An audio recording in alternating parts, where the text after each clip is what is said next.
the Z.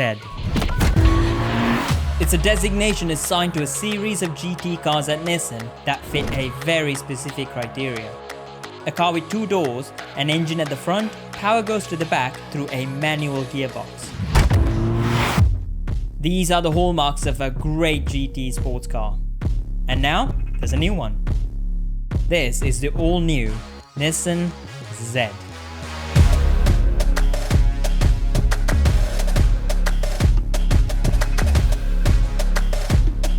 The all-new Z isn't exactly all new, it's about 80% all new. The chassis and gearbox, amongst others, are carryovers from the old 370Z. But now, when it comes to the design, that is definitely new and fresh.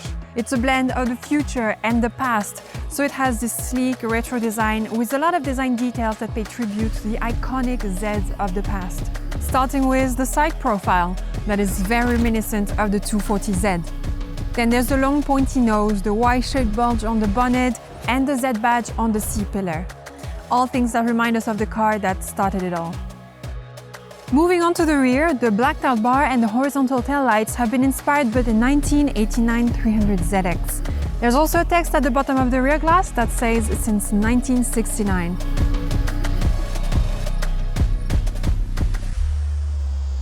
On the inside, the most distinct feature you'll notice is the triple gauge, which was on the OGZ 50 years ago. Most of the buttons and switches on the center console, the climate controls and the door panels have been carried over from the old 370Z, but you do get a new configurable instrument cluster display.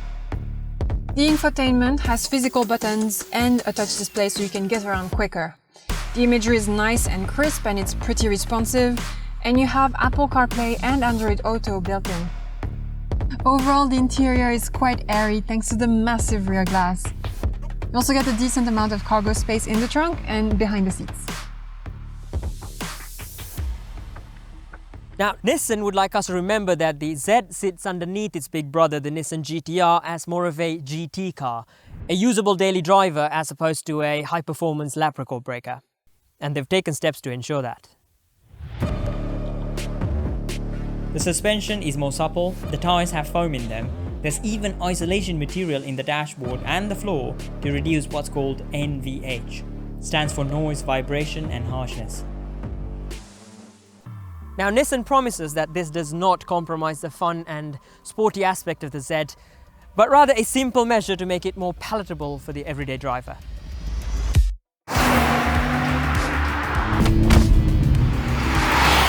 The Z now has a 3-litre twin-turbocharged V6 that produces 400 horsepower and 475 Nm of torque.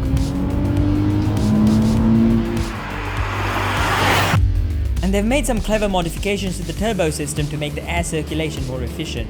That works with the turbo speed sensors to keep the turbine spinning at maximum operating speeds at all times. Translation: lightning quick throttle response and mad pulling power.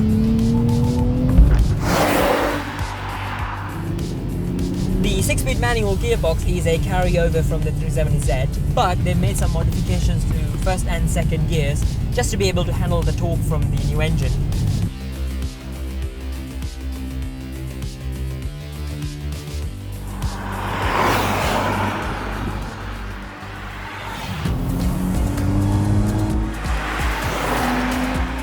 Nissan has given the Z a new electric steering rack.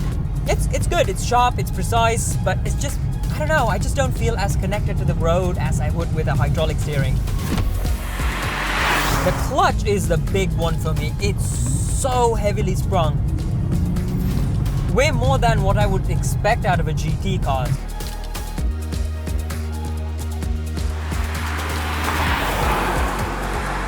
The overall body has 20% more rigidity over the last one.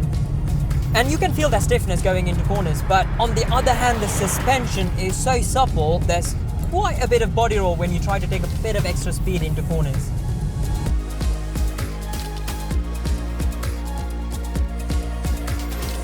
You could get the Z in 3 different trims: standard, sport or performance.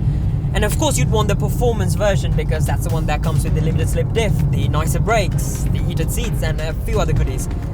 And that would set you back about 6.5 million yen or $50,000 here in Japan. For that kind of money, I do wish a few things were different. I wish the Z had better suspension, making cornering more enjoyable.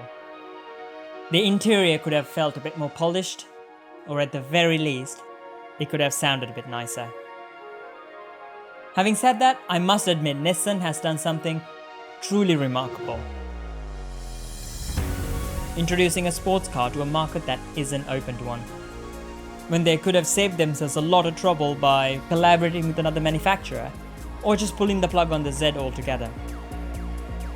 So, while it is in no way perfect, we couldn't be happier to see the Z badge live on.